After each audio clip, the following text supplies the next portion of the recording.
Hi, everybody. Welcome to the Case for Construction Culture podcast, balancing safety with profitability. We are here with Nick Guilfoyle from Peoria. Welcome, Nick. Hey, Tom, thanks for having me. Yeah, great to have you. Nick is the president of Allied Safety Group down there in Peoria in Caterpillar Country. And he's been in the safety business at almost 10 years, I think, Nick, right? Something like Yeah. that. Mhm. And you lead a small group, what, 10 people, 8 people? There's seven of us total currently. Seven total. And I visited your office, and you and I have been in touch for some years through UCA Mhm. out of Chicago, Underground Utility Contractor Association. And I know you do a lot of work in Illinois, and I know you have a good mind for culture and for communication. You and I have been talking, I think, for years, and we really, I think alike, Nick, with the value of how important communication is and how important the culture is. The technical stuff, of course, it's important, right? Super important. You also, I have to mention, have a soft heart for the tough military guys, right? You have a number of Mhm. veterans in your world, and you Yeah, have a actually, the military entire background, staff is former military. entire Just so staff, happens to be that way. including you.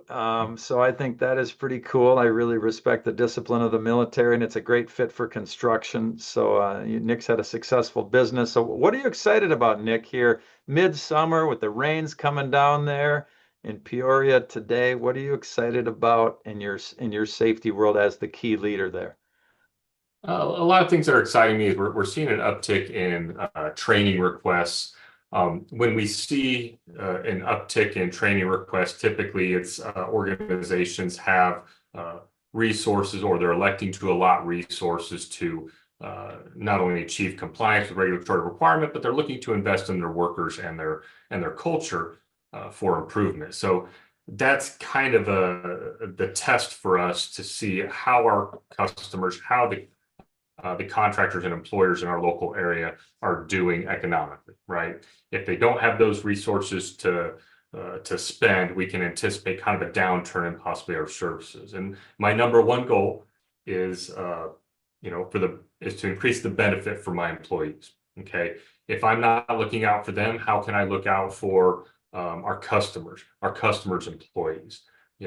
That's my number one focus is supporting them, and that's what excites me is when we see our customers are starting to pick up more training requests, reinvesting. Yeah, you're really passionate about your own people there, Nick, aren't you? Taking good care, making sure your workers have work, that they're supported, that they're got the tools and the training to do their work in a powerful way, right? Yeah. I mean, it's if I'm asking them to go to work for me, and let's not sugarcoat it. The purpose of an organization is to increase stakeholder value for Hmm. all businesses. Hmm. Uh, if I'm asking employees to go out and work on my behalf and increase the value here at Allied Safety, I want to be able to meet that same drive and initiative. I tell the team every day, I work for them. Just because my name or my company's on the checks doesn't mean they can't bring any question, concern up to me. We're all equals here. Nice. I think you embody what we call servant leadership, that Robert Greenleaf book. Did you ever read that one years ago that came out, Nick? No, but I think I actually As I have that as on I've my. heard you, yeah, I think you really embody the philosophy of Robert Greenleaf that as the leader, you're not there to be a tyrant or to lord it over in any way. You're there to be of service to your workers, and yet you need to make decisions and be the leader also, of course. And in that comes some challenges. So what Yeah. are some of your challenges, either among your staff or what you're seeing in the industry, Nick, and anything that's in the world of the culture, the construction culture that you're in every day? What are you seeing Um, out there? a challenge I'm seeing, I want to say it's been around for a while, is a reactive culture. Um, so with that increase in business activities, organizations are getting more work or they're bidding on more work. I love watching an organization grow, our customers grow, right? Well, with that, you can often see a reactive culture to safety. That essentially when they get awarded a project, oftentimes some of those training requests don't come unless they're required, right? Uh, Mm-hmm. Reactive. I mean, we still love to see that you're investing in there, but are you investing in the improvement of your culture and the safety and health and success of your organization because you have to, because you choose to, because that's a Mm-hmm. trigger for us, and how we conduct the training because we know where the focus is. If I know workers are coming in because, oh, hey, we have to get this Mm-hmm. check in the box training, I Mm-hmm. know I've got an uphill battle in getting engagement, because part of what our customers hire us for is to help them meet that engagement, that culture development with their workers that maybe they're not being able to achieve. We work Mm-hmm. with the employees and the employer for that mutual goal. So when we see that reactive culture, it can be concerning. It's a hurdle. It'll never get you the results you need. Production versus compliance, you're always going to have that battle. One thing I will say is safety is never the number one priority. I used to think that all the time, safety, number one priority, until I did some digging, some research, learned from a lot of people far more intelligent and experienced in this than I'll ever be, Mm-hmm. that it really can never be a top priority. And really it shouldn't. Because Mm-hmm. if it's the number one priority, then we're not producing any goods or services, and therefore we have no organization. Yep. But what it needs to be is a shared priority. That's what we need to have. So that reactive culture that, we have to do this training or we have to buy this equipment because the regulatory requirement or the customer expects it of us, you know, that's counterproductive to improvement. Okay. Um, you need to have safety as a shared priority with your productivity and your profitability, right? Because then it's integrated. It's integrated in all facets of the organization, right? That's Yes. what I see Yeah. as a Yes. top challenge. Yeah. And so when you say shared, what do you exactly mean by shared? I heard productivity, quality, and I agree with you. And maybe you're putting it third, like Mike Rowe there. Have you seen Mike Rowe's thing? Safety's third. Safety's too important to be first. Have you seen his funny But little yeah, I video? like Mike. I've read Classic. some of his books. Safety's third. He's talking about holding on to the railings on the crab ships up in Alaska, saying there's no safety signs. And he's like, son, I'm not here to get you home safe. I'm here to get you home rich.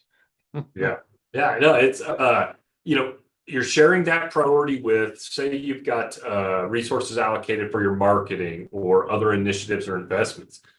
Safety and health, risk management, compliance like that still needs to be part of that conversation. Okay. You can't rob Peter to pay Paul, as an Hmm. example. Hmm. Otherwise, you're not going to get the results you're looking for. If it's a shared, combined, or it's a shared priority with all the other facets of your organization operations, it's going to be top of mind. It's going to always be a portion of your planning process and your bidding process, so that we don't have these unexpected events, these abnormal conditions or changing conditions in the workplace. For example, if I'm bidding on a project and okay, we know we have to have health and safety compliance met. We need to do a good job, be good stewards of our leadership to our employees. But Hmm. if I know that I've got excavation activities, I can plan ahead and understand what safety requirements I'm going to need, whether it's a protective system, Hmm. sloping, benching, shoring, shielding, any of those options you have in achieving and maintaining compliance while you're going through the bidding process, because that could make or break whether you want to take that project or not, right? Hmm. Um, I Hmm. see it all the time where we say it's a top priority or we say it's a shared belief, but then when it comes time to actually do the work, we're calling with our pants down, for Hmm. lack of a better term, that hey, now we have to buy this equipment, rent this, rent that. And right then and there, like we talked before we started the podcast on nipping away at that pyramid of profit, right? Hmm. That's the hardest battle to fight. Once you've Hmm. already established what you intend to make, nobody wants to trim Hmm. down on that profit on something Hmm. that should have been Hmm. identified ahead of time. Yeah, I think I know what you're saying, Nick. I've just never heard the term shared priority. It's interesting what you're saying. I honestly never read or heard And that. it's catching traction. I'm seeing I, it uh, with the ASSP and other uh, safety organizations I, starting to utilize that term because I feel like it makes it makes more sense. It does. And I'm hearing, could you interchange the word shared with integrated? Like Yeah, it's yeah, integrated, it's an I would integrated, transpose some words in there. Just yes, something shows that it's on an equal playing field with equal, all other yeah, yeah.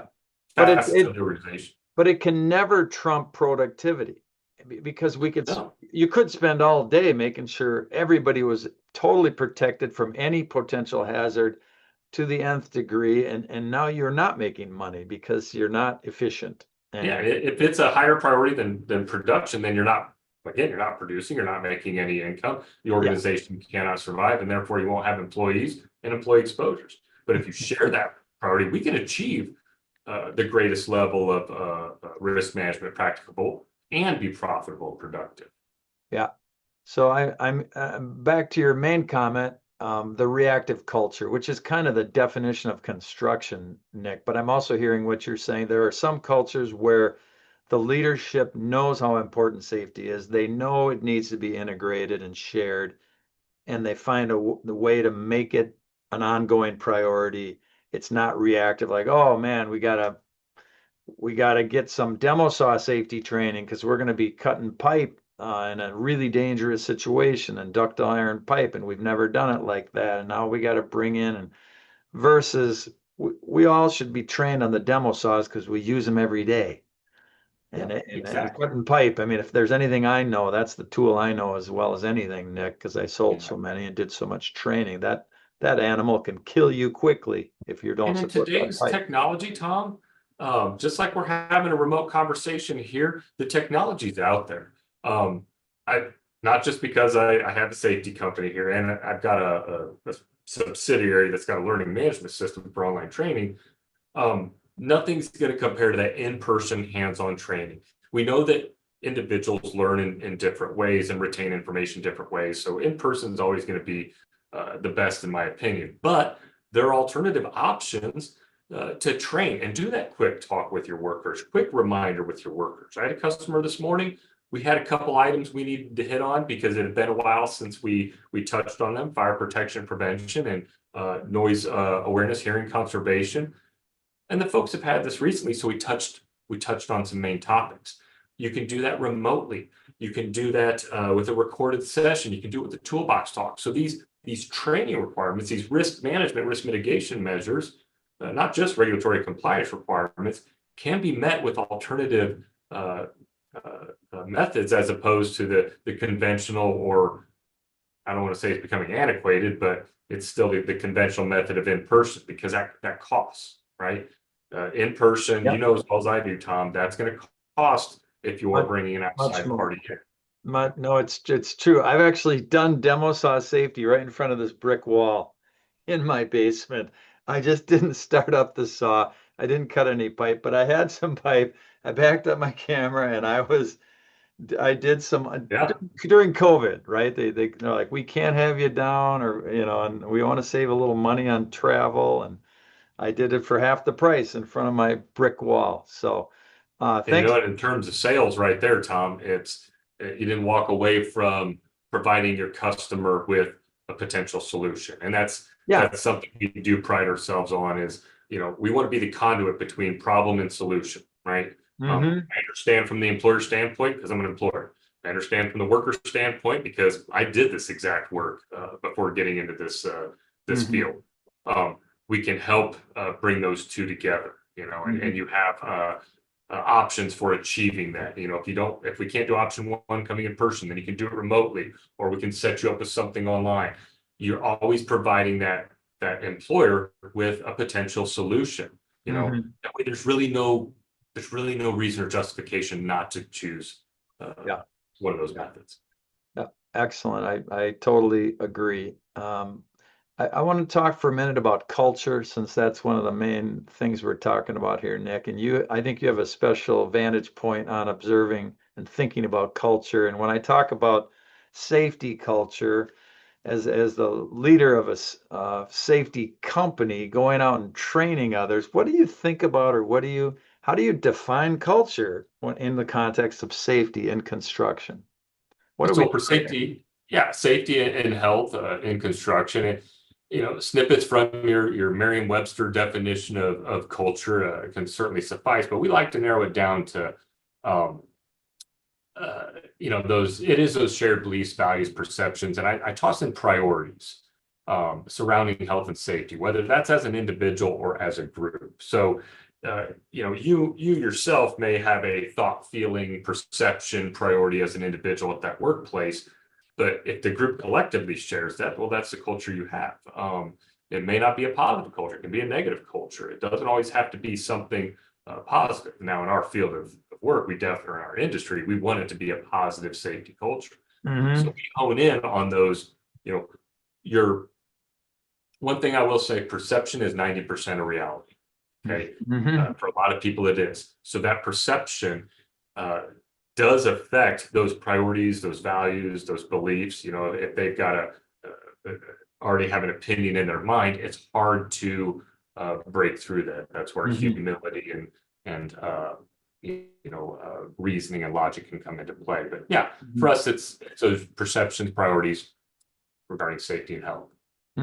Interesting. Yeah, I don't hear the word perception, but I think that's really, really accurate. And I sometimes forget you're doing safety and health, and those are different worlds. Those are very different worlds. I'm not as into the health thing, Nick. Say one or two words about how you're working with the health part of life in construction. Particularly with health hazards such as exposure to chemicals, Yeah. substance, biological agents, your environment that you're working in. Um, you could say, well, safety and health are the same thing. A safety hazard is going to affect your health. Well, yes, it is. But a health hazard is one such as those that could come in through injection, absorption, ingestion, Hmm. different routes of entry into the system. So where we may think of, all right, this is a safety hazard that we could have a collapse in a trench. You're right. I also want to point out the health hazard of not having proper ventilation when we are in a confined space. Okay. Yes. Are they going to safety issues going to affect your health? Well, yes, obviously, but health hazards, things that you're going to be exposed to in your environment. And it is good. I'm glad you bring up that distinction that they are two different things, but they're Yeah. part of the holistic effort for that positive Yeah. culture. Yeah. And culture is obviously formed by not only the perceptions, but I'd say the skills, the values of its leaders. I do think the leaders have a lot to do with what they allow, what they don't allow, right? I might Oh, have absolutely. I have a perception or a belief, and they may or may not be shared, but if the owners don't support it, if the leaders aren't behind it, then it may not become and likely won't become part of the culture. I really do believe that leaders have Yeah. the lion's share of the responsibility to shape the culture, right? I got to lead by example. Um, It's that simple. yeah, I'm not going to be a naive and think that everybody's got the exact same values, beliefs, perceptions, and priorities. But if you want to change your culture, hiring a third-party safety consultant is not going to do it. Okay, I can get absolutely. through to your Yeah, frontline workers. I can get through for them to make the decisions that can affect them downstream at home. I want these choices to maybe do something safer or take a step back and look what we're doing, not only in the workplace, but also to transfer at home. I routinely ask people, I don't want anybody else raising my kids.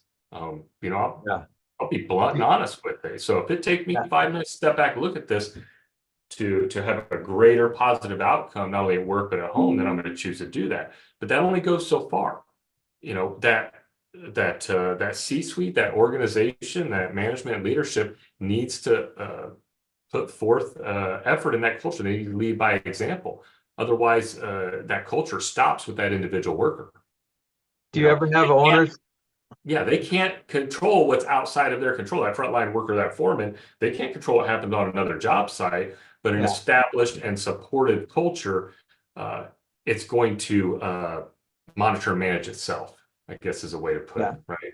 Do you ever have owners or leaders asking you to change their culture? Nick, they say, come in, and we got to change this culture, Nick, or we got to change this part of this Uh, culture. you Do know, you have them talk like that ever, or is it always just make sure we're technically trained and in compliance and Yeah, we get customers that, hey, we need X, Y, or Z because we need a regulatory compliance requirement. Yeah. Um, and we're always going to put forth an effort to show that, hey, let's have a positive culture towards this. Hmm. If you have an issue or concern, bring it up to your employer. Um, as far as, hey, coming in to change our culture, no questions, no requests like that directly. Some customers will allude to, hey, we've got issues with our workforce or this person or that person. Hmm. Times some of the solutions I provide them are not the ones they want to hear. Um, Hmm. I'll touch on something here before we go into some of the other questions. Hmm. It's a it's not always taken well, but as an employer, you need to control personal choice on your work sites. Okay, Hmm. what I mean is not that you can't allow workers to make those decisions in the moment. That's what you have competent people for. That's what you're training for, right? That you're Hmm. empowering them. Hmm. I'm giving you everything you need and the support and guidance to be out doing this job, so I don't have to bird dog and I don't have to babysit you. Hmm. Okay, but you also have to be aware of the risk of personal choice. That's for those folks that may not share the organizational culture, or the organization doesn't really have a culture, and that person themselves, their individual Hmm. thoughts, feelings, and beliefs aren't consistent with health and safety Hmm. success. That choice to not not work on that guard on that gas saw, or not to stabilize the material you're cutting into. That personal choice right there can make or break not only compliance, citations, customer satisfaction, but also the health and safety of that worker and those around them. Hmm. So that personal choice can have profound consequences. You want to empower your workers, but you also want to hold them accountable as well too. Um, you need to, kind of weed out those that aren't going to help foster and build that culture. That Hmm. also cannot be done if it's not shared by management and leadership, right? If the top doesn't share that priority with maybe your workers that love Hmm. positive culture, then I'm not going to be able to convince them that, hey, this person is a risk. I hate to say it, but it's true. Some people present uh, unacceptable risk to your workplace. And that goes back to that reactive culture that, hey, they're a producer, they're doing great. It's not a problem until it becomes a problem, right? I And can't tell you. sometimes those guys are the best producers, and the owners love what they produce, but they're Right. dangerous. They're But you dangerous. need to tap into that. Hey, I want to kick butt, take names, and be the best person out here to do this. But you also have to hold accountability to where we're not cutting corners. Okay. Hey, you're a rock star. Let's take this to the next level and let's get some safety and health risk management here incorporated. All right. Let's improve things here. Yeah. And if Yeah. there's resistance, that tells you that individual culture or that holistic culture with the leadership is not there. I can't tell you how many I, I could probably quantify it, but there's a lot of cases where an employer gets OSHA citations, um, and it's related to the decisions that an employee made. And some of these are foremen, some of these are leaders, some of these are air quotes the competent person, which that term Hmm. gets thrown around a lot without really knowing the Hmm. requirements, ramifications of that. That personal choice led to citations, loss of the ability to bid work for some customers.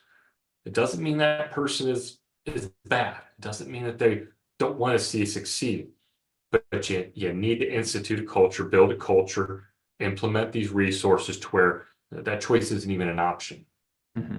I know it's kind of a long-winded way No, of no, I going like into I things. like the long-winded point because it's where your world and my world overlap.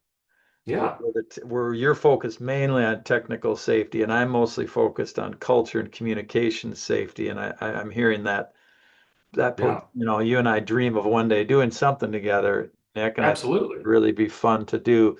But the question really is about what kind of training do you and your other leaders have in influencing safety outcomes?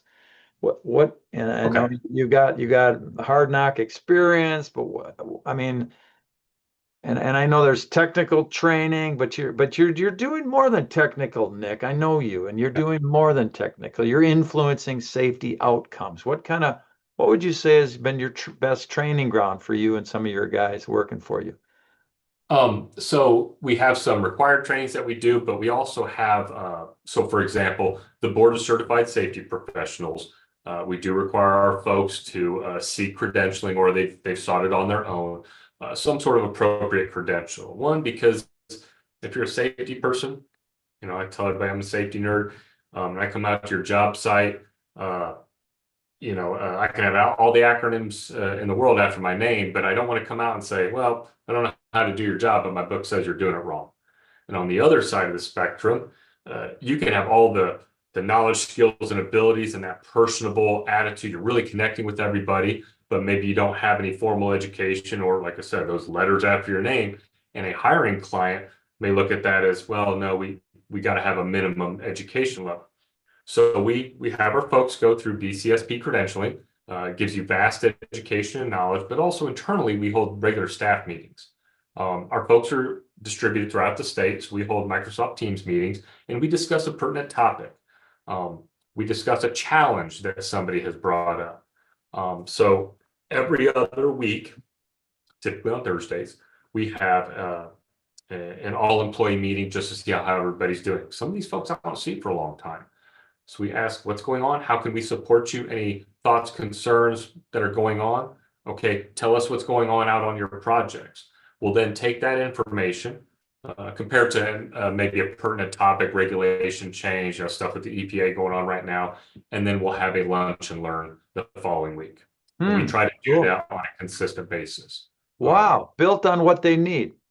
Yeah, yeah, we try to have it be pertinent. I don't want to talk about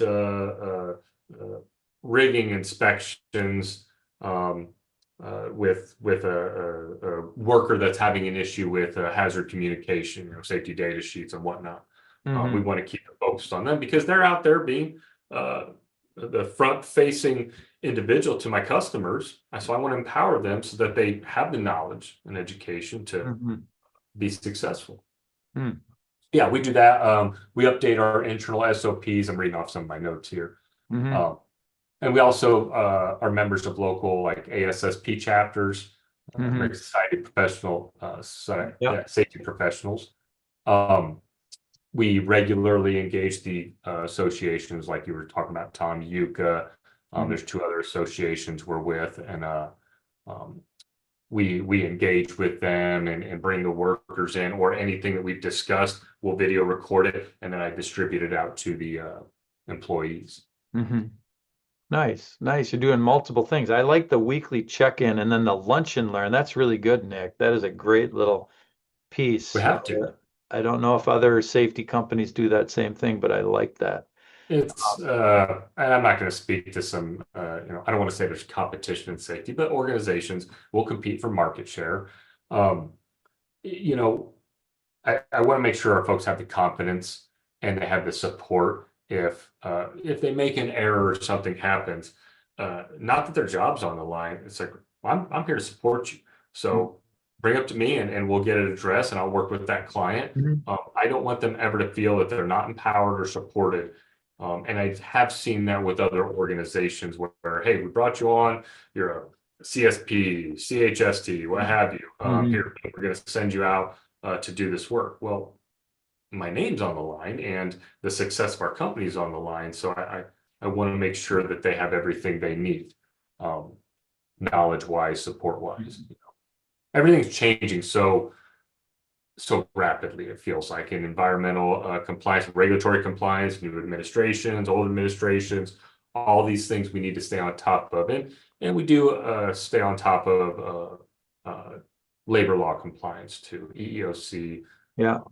HIPAA. Man, boy, it sounds like you're firing on all cylinders, Nick. I'm impressed to hear all that. That's really interesting. I don't hear all that when I'm talking to a typical safety guy with one company. I don't hear what you're saying. So that's really great, inspiring to hear. I hope our people listening get inspired by that and able to stretch Tom, them. if you got a job site you go to and people are hurrying up, putting stuff in the truck, treating it like OSHA showed up, or saying, crap, safety person's here, safety man, woman. Yeah. If you've got that going on, then you're not conducting yourself right. There's not a job site in the world that I don't believe that we could go in with our humility, desire to serve and help, and get at least that individual culture turned around, right? If I can Yeah. get that individual culture turned around, now I've got an advocate for safety. And if that culture shifts in that one person, it can proliferate through the rest of the work site, right? Or the workers around them, or if they're making the right choice in the moment, that's contagious, Hmm. especially when you've got younger workers. So the Yes. same we try to do with our customers, we do internally. Yeah. How about the tension between safety and profitability? Do you ever see or hear people saying, "I can't do that, Nick. That's going to take too long," you know? We need to get this stuff done, man. It's competitive out there. We're worried about getting this job, making money on this job, man. I can't be doing all this safety stuff. And that's, yeah, that's a tough one. I personally care about every customer we have, all of their employees, all of our own employees. Uh, we have a big heart, and it's tough because I understand where the employer comes from as an employer, as had a business that didn't succeed. As I'm learning through a master's business program, Mm-hmm. yes, I see that all the time. I get those responses all the time, and unfortunately, it's a hard pill for them to swallow. That hey, you're not hiring me or calling me because you want me to say, it's okay, I get it, I understand. No, you're paying me to tell you things, even the things you don't want to hear. Okay. If you're going to ask me if this is going to suffice, I'm going to tell you what the law and regulation states, and then I'm Mm-hmm. going to offer you ways to achieve that. Now, not all of those ways may be ones that you want to implement to achieve it, but these are the options I can give you. Mm-hmm. Um, it takes too long, or well, we don't have that, or why do we have to get that now? I call it the seven P's. I shouldn't call it that. The Marine Corps taught us that. It's Mm-hmm. proper prior planning prevents P poor performance, right? So Yeah. Yeah. be rated. Um, and it's true. And I've been using that acronym from my time in service out with our customers and their workers that, hey, you know, it, it doesn't matter if it takes too long. It doesn't matter if this is going to take away your profitability. What's going to happen if an incident occurs? What's going to happen if an incident occurs on a job site where you had nothing to do with it, but another contractor had something happen? Guess what? You're guilty by association. If you've got your name outside on that fence, or you're promoting it on social media, next thing you know, you got News 25, News 31 saying a worker was hurt, killed, injured, uh, pedestrian, something happened on that job site, guess what? Everybody's uh, going to get looked at in a different light. So that taking too long, or we didn't account for this, we need to nip that in the bud. Okay, we need to start planning ahead of time. But yeah, Tom, I see it all day long, Mm-hmm. and then we do take that in, and I do kind of want to toot our own horn that I think that helps us be successful. Is I can understand it from that perspective. Let Mm-hmm. me let me dig through the regulation, even Mm-hmm. though there are best practices I would prefer to see you do. Mm-hmm. I still have an obligation as a professional and as a service provider to give you all of the options you have that still fall under achieving compliance and success for your risk mitigation efforts. So we will dig through standards, we will dig through letters of interpretation. I'm talking about OSHA compliance here, um, to find not loopholes, but alternative methods to achieve the same level of risk management. Um, Mm-hmm. so yeah, again, long-winded answer, but yeah, I see that all the time, and Uh-huh. that's how I discuss it with Yeah. employers. Yeah. Interesting. I especially like what you said about giving them options. You say, here's the rules, here's what compliance means, here's a good idea, and here's maybe two, three ways to get that done. You know, that I think everybody loves a choice. So our final question, Nick, speaking of success, which you just mentioned, do you have a story of a successful change effort you've helped lead, or maybe even more interesting, a failed attempt? Because I know I do think you're about the work of change efforts. I do think you want people to do the right thing all the time. You want them to be less reactive. You want them to be more proactive, right? Do you have a story where you've tried to initiate some change, or maybe Yeah, technical, or where it failed? Any story you can think of to finish up here? I've got a positive and a negative. I actually wrote a positive one here, but I'll do the Okay. negative first now that I think about it. Okay. Again, very reactive. Get a call. OSHA's on our job site. We're building a hotel or something. We're a construction manager. We don't self-perform any of the work. We're just writing checks, or we're handling the project management. We've got no skin in the game. These are not our employees. Yep. We Yep. should not be cited. Well, that's not quite the case, depending on the circumstances. Well, uh, turns out, you were liable. We get through the whole process of corrective actions, preventing a recurrence, and then discussing with them a step-by-step process for working with their contractors and their subs on ensuring that these measures stay implemented. Not only do we achieve compliance, but we maintain compliance, a step-by-step process. And we're very good at identifying that when it comes to those multi-employer work sites. Mm-hmm. Customer elected not to, and we obviously wanted to implement some site audits, safety audits, right? So that we could follow up with them because we had that critical audit. But I'm not Mm-hmm. here to sell something to break the bank. In fact, I'd like to work us out of a job to where everybody's so safe. I don't have a need for us anymore. Mm-hmm. But they elected not to choose to use our services, and it wasn't but a year later, same scenario basically happened again. Just something on the job site, weren't maintaining control, didn't really follow any of the guidance we gave them. And then again, it's back to the hey, I need to put firefighter gear on because that's all we're doing is running around putting out fires here. So that's unfortunately one that we see, and I see that often. And they had a second injury, are you saying, Nick?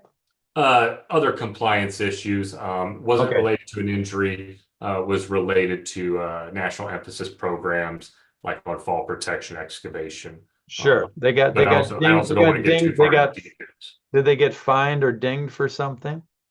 Um, yes, they did receive some citations, I believe. Don't quote me on it. Sure. But I think it did get settled. There was no Sure. contest. Yeah, it is another shot across the bow that, I'll never say I told you so, but it's, we're here to help. We're Yeah. not here to break your bank. Yeah. Um, to Yeah. end on a positive note, Mm-hmm. um, and I wouldn't really call it an initiative, but some of the customers we have. Uh-huh.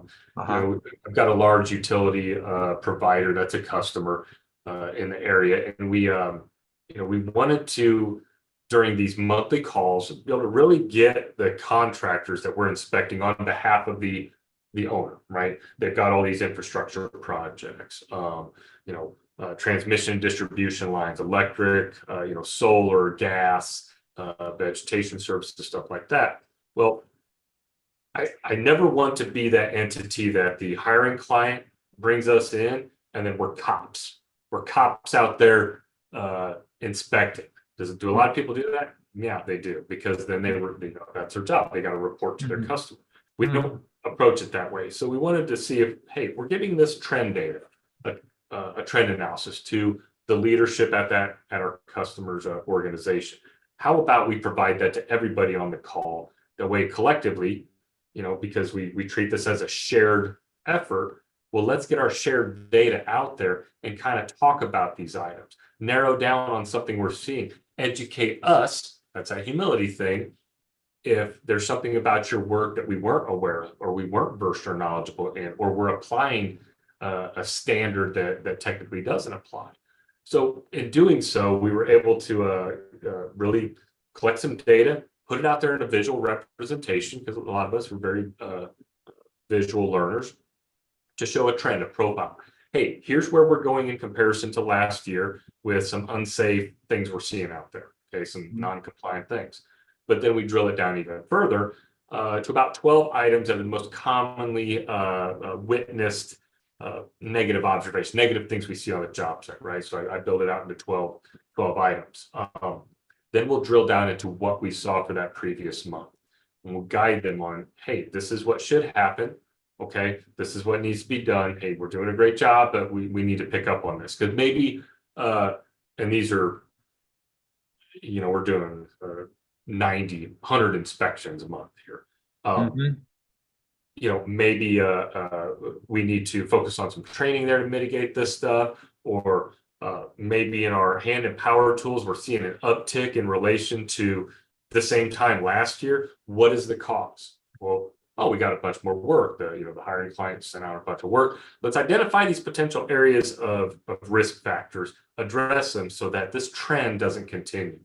So we try to really help supplement the contractors' safety and risk management, safety and health efforts, risk management efforts, even though we're hired by their customer.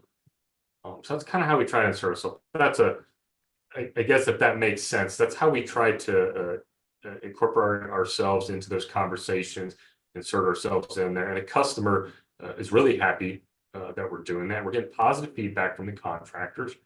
And frankly, Tom, my inspectors out there are on a first name basis with a lot of these for me. It's no surprise we're coming out. They welcome it.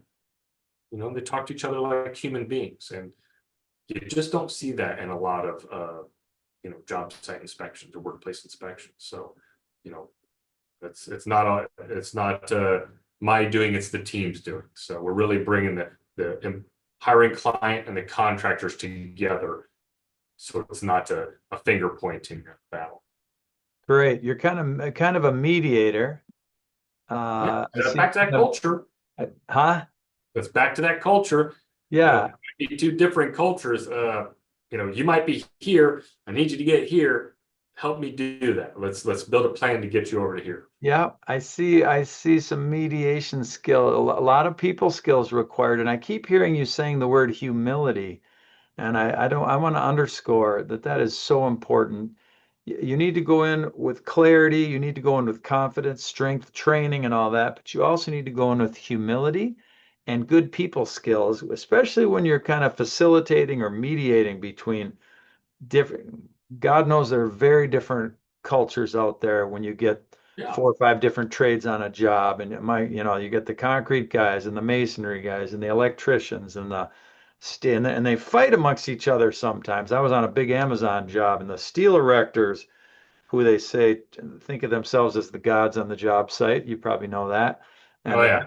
I was a laborer. I worked around a lot of iron workers, concrete steel erectors. concrete guys are like the redheaded stepchild, and there's some real tensions between the trades and between the hiring clients and the contractors themselves. Like there's just a lot going on those big jobs, Nick, as There's you a know. lot of inflated opinions and egos, and Plenty of it. back to that Plenty. coaches, not cops. I want to talk with people. You don't talk at people. Okay. Yes.